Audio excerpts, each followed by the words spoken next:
Hi everyone, this is my second try. The first video stopped halfway as I was talking at around about 20 minutes. And so this cloud storage is constantly giving me trouble. I have to delete every videos on the device because it can only contain about 30 minutes of video. After that, it just doesn't have any space anymore. And I refuse to be a hostage by Apple by having to constantly pay more and more and more money for cloud storage, even though it's not very much, because I could see where this is going. You just don't clear up your files or whatever, and you continue to rely on them more and more, and you don't want to lose your stuff, but they have it all, and if you don't pay, that whole thing's going to be gone. So anyway, enough of that. Cleansing energy, breathe in, breathe out. That's fine. It's just 30 minutes of my life that I will never get back, but that's fine. So today in front of you here is, I want to share just some insights and just some thoughts. I normally blog about this, and I do miss blogging because writing is a clearer, crisper way of communicating for me personally, and it does give me an opportunity to also think in a deeper manner. But the downside is that it's not as immediate as talking to you. It's not as immediate as you listening to my voice, as you turning on the video and you doing other things, as me waving my hands and pointing at cards. And so there is an immediacy there with videos that you don't have with text. Writing can be really dry. I think the way I write perhaps can be a little bit too not very entertaining. It's not very I don't know, perhaps too much of the sort of air energy and not enough of the other stuff, perhaps, so that people who are not that way inclined find it a bit too dry.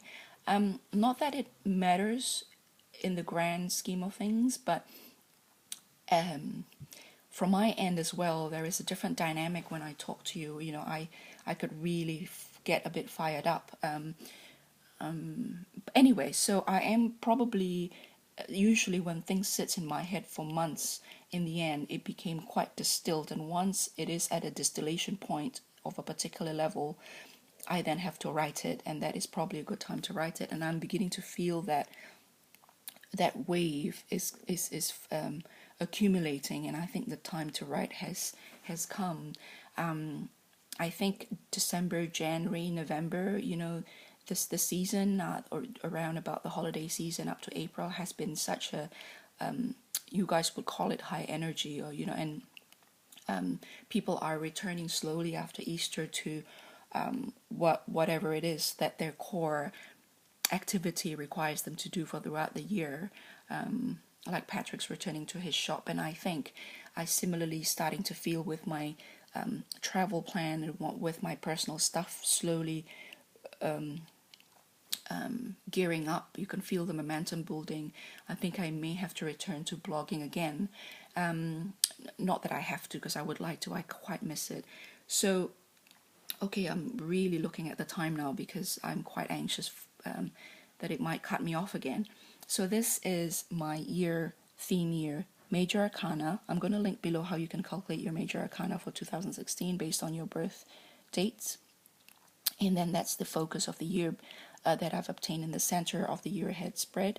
That is the Lover's card over here from the Sevenfold Mystery, which is, it comes from the Neoplatonic sort of worldview there. And this one here is the Chariot. The Chariot has nothing to do with my current year ahead spread, but you can't probably see it clearly because of the way the lighting is at the moment in my room. But this is Psyche. The whole thing is Psyche, which is soul. If you remember from the Marielle alluded to it, that Neoplatonic idea of the soul like a chariot. We are the reason being the charioteer, controlling and balancing the two horses, appetite and will. And if these two can't be controlled and balanced by reason, the charioteer, the whole thing, Psyche, the soul, is going to blow apart and fall down to the ground from the upper, from the heavens, or from, up where they are over there, or where they should be. They should go up and up and up, not down. So, and that is very much linked with this one here: love, appetite, will, fidelity. I think in the handbook, appetite is, I can't remember. This is virtue. This is sensuality, I think. Fidelity and virtue, I think, and that's will. And through appetite, you have love or Cupid and sensuality. And of course, in this Lover's card here, you have the marriage of Cupid and Psyche, based on that mythology of marriage of Cupid and Psyche. So I'm going to talk about the Lover's card in greater detail in my other video, which I have been talking about doing for a while now. So we'll leave the Lovers there for now. And this is the Tower, which is the theme of April that I've entered here where I am. It's the 1st of April now. And then these 3 cards are the last draw I did for the Within Without spread. On the 31st of April, the last day of, 31st of March, the last day of March, I drew these 3. It's so powerful that it requires no explanation. The Fool, the Tower, and the Star. They speak for themselves, I guess. And then, of course, the last advice before that last day that I drew was this. And I read excerpt of this card from the handbook, the Mary L. Tarot handbook by Marie White, who is also the painter of the creator of the deck. And so I want to quickly, I felt this brought the theme over here and then brought the theme over there. And so I find the Within Without spread connect to the year ahead constantly very, very well. And I did many times mention that just these 2, you can work for the rest of your life with tarot just like this. And you would, I think, and center your inquiry, read books, whatever you want, understand more about the Lovers, devour any books and any explanation about the Lovers from a variety of system, from a variety of occult, spiritual, philosophy, any angle you want, and you just have an understanding of not man and woman, not of love, not of relationship, not of lovers, but you will understand creation itself. You will understand how at least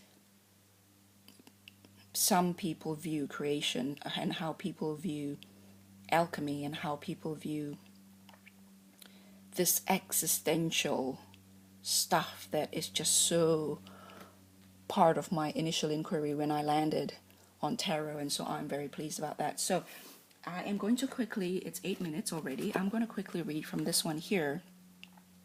That is the Knight of Discs, and that is Percival, if I understand the handbook correctly, and it's fashioned after the Knight from the Quest of the Holy Grail. So I'll quickly read that for you. The Knight of Cups. A quote from Khalil Gibran. Keep me away from the wisdom which does not cry, the philosophy which does not laugh, and the greatness which does not bow before children. Just before I carry on reading about the Knight of Cups, just that quote alone, I'm quite taken by, because especially after such deep working that we did in March, keep me away from wisdom which doesn't cry, keep me away from philosophy which doesn't laugh, keep me away from greatness which doesn't bow before children. I mean, can you imagine a wisdom that cries, philosophy that laughs, and greatness that bows before children? I mean, I don't have to say any more, right? Wisdom which cries, philosophy which laughs, and greatness which bows before children. And those are my keywords for the month, and perhaps for the rest of my life. So the Hanged Man is number 12, like the Knights, and while the body is bound, the soul is free to roam and play. while the body of the hanged man, Fisher King, is still the knight's ride out to seek the objects of the fourth suit, the wand, sword, cup, and disc, or as symbols of the Grail Hallow, the lance of destiny, the sword, the grail, cups, and the silver platter, the discs. The Knight of Cups was fashioned after a knight of the Grail quest.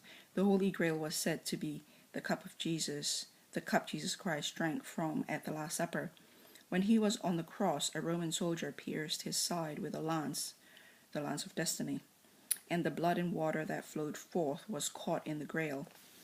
The blood and water, being both human and divine, bestowed the Grail with miraculous sustaining and healing powers.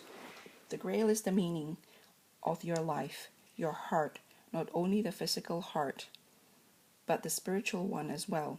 It is the center of your being and the source of life, strength, and sustenance, your reason for being.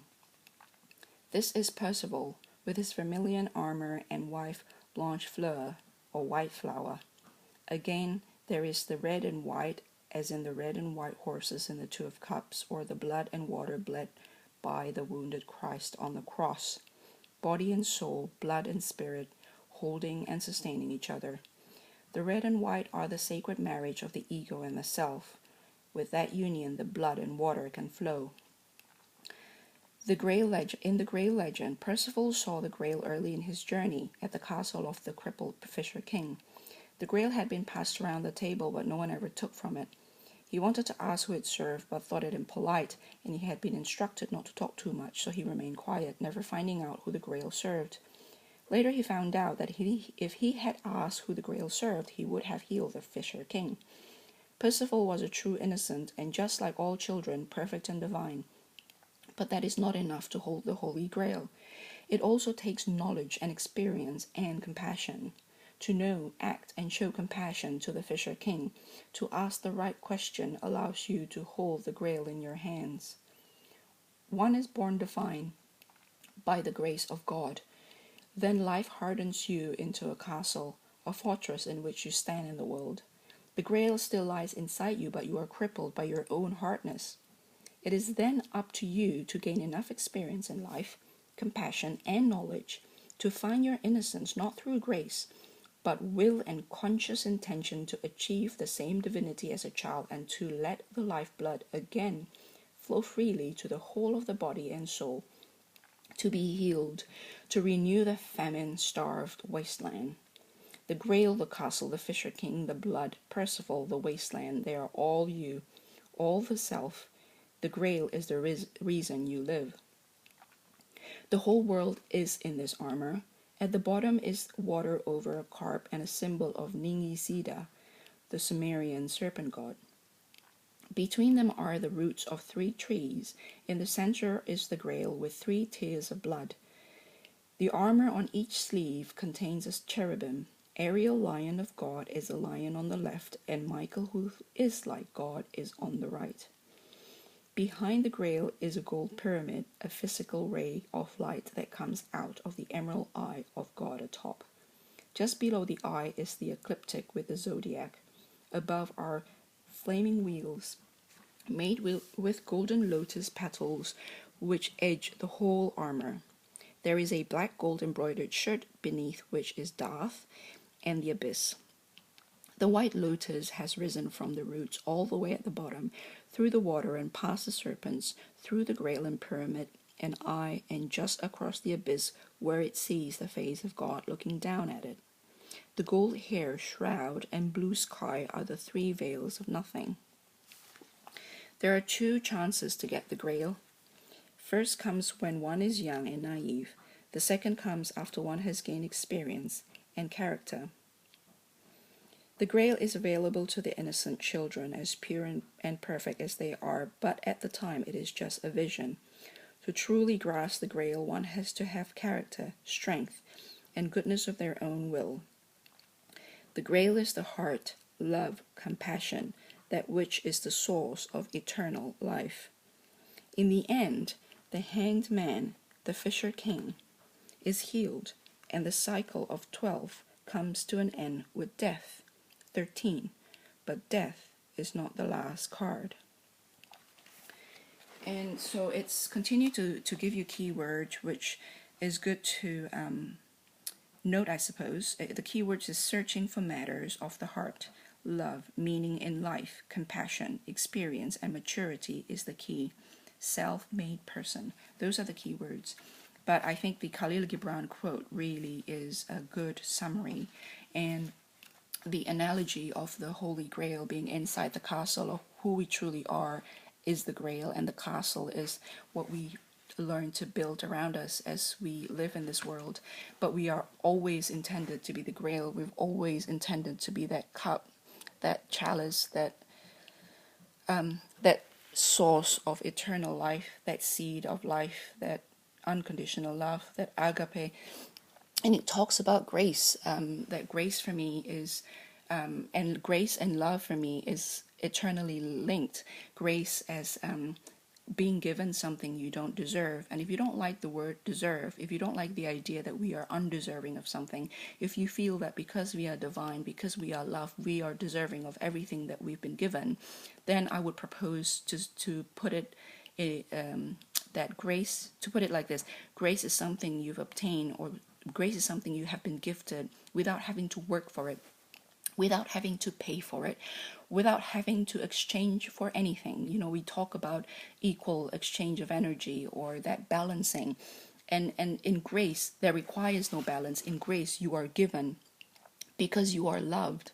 And so the ingredient for grace, I believe, is love, compassion. And I like how Marie White continuously throughout the tarot, throughout the book, talk of various things, but two things I notice that keep coming up is, well, three actually: free will, compassion and love, and that unity of duality, that coming together of two things which really belongs together, something that was initially one split into two and coming back together again, that constantly having to pull back our duality, the duality of our existence.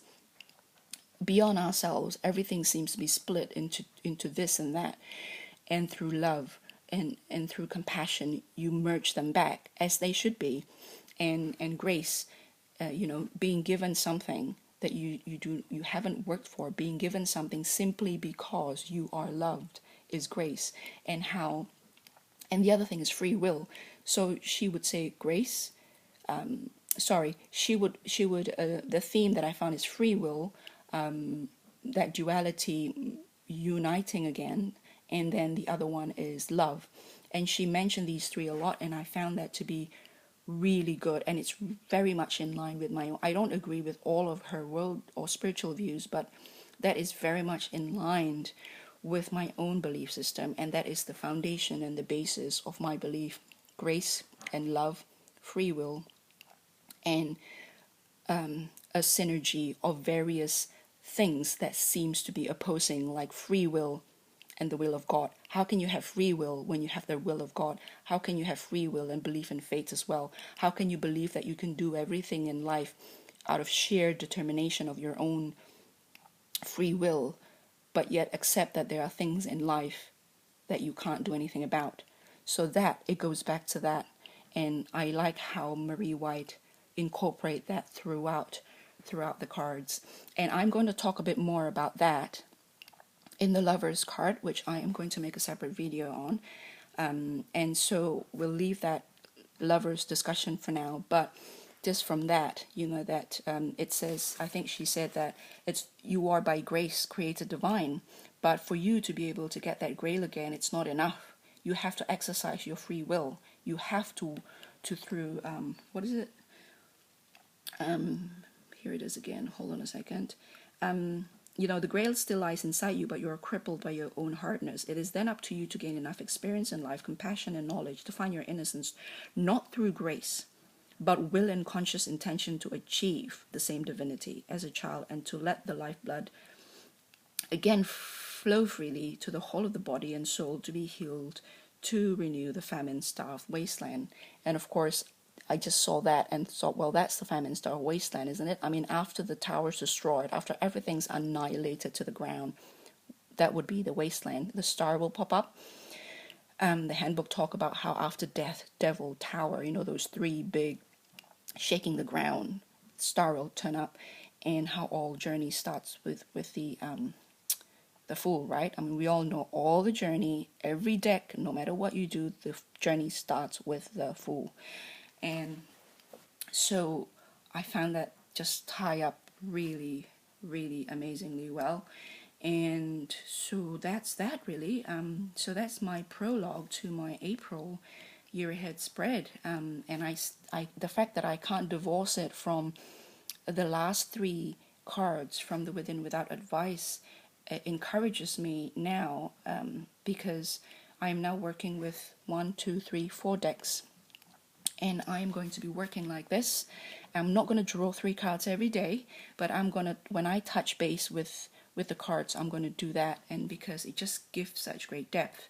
I have never been a daily draw kind of person, because I found that most of my working are quite deep, and for me to do every day like that is too, it doesn't give enough time for it to sink.